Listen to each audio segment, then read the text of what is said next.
9 мая в Сыктывкаре по приглашению Вячеслава Гайзера выступит Лев Лещенко. Народный артист примет участие в торжественных мероприятиях на Стефановской площади, а в Республиканской филармонии представит специальную праздничную программу. Теперь его выступлению в череде праздничных событий республики отводится одна из центральных ролей.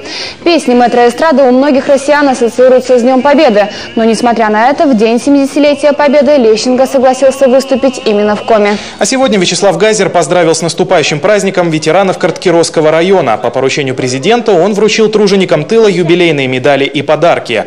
Продолжился разговор за кружкой чая. Ветераны рассказали главе о жизни в годы войны и поблагодарили за внимание.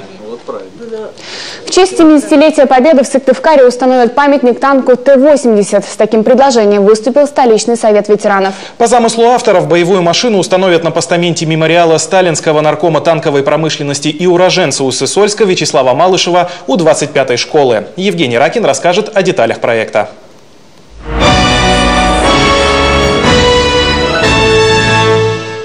Идея установить памятник танку у столичных ветеранов родилась давно. Еще в 2007-м краевед и общественник Анатолий Мартынов собирал подписи, чтобы Сыктывкарской школе номер 25 присвоили имя Вячеслава Малышева, известного земляка сталинского наркома, который стоял у истоков создания советской танковой индустрии. Тогда же удалось договориться и с правительством страны о выделении для мемориала танка Т-62. Но до конца дела так и не довели.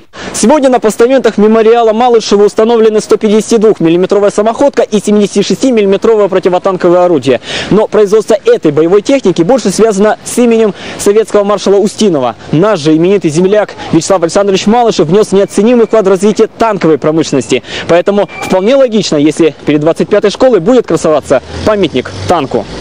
В этом году предложение Анатолия Мартынова стало еще актуальнее. И в рамках года патриотизма проект получил поддержку Агентства по делам молодежи. Это идея, с которой он ложится спать, просыпается, идет домой, ходит по городу и не может спать, пока не будет это реализовано. Но мы решили помочь ему, поддержать, собрали информацию, написали в бронетанковое управление по поводу того, как этот можно танк получить. Всю информацию собрали, вот решили выложить проект. Наш центр поддержки молодежных инициатив занимается этим.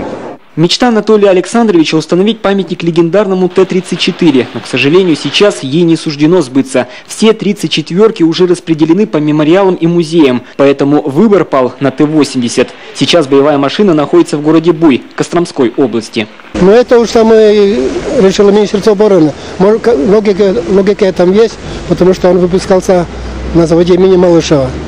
Это мы просили Т-55 самые лида.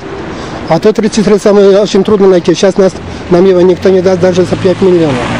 Ориентировочная стоимость демилитаризации танка Т-80 – 400 тысяч рублей. Плюс доставка железнодорожным транспортом – это еще около 300 тысяч. Покраска, установка. Общие расходы могут составить до 1 миллиона рублей. Деньги немалые. Придется собирать всем миром, отмечает лидер единороссов в Коме Игорь Ковзель. Но дело благое. История не должна забываться. Сделаем обращение ко всем неравнодушным людям, прежде всего к своим коллегам, к депутатам, к однопартийцам, для того, чтобы поддержали этот проект, собрали, что называется, всем миром собирать надо деньги будет, безусловно.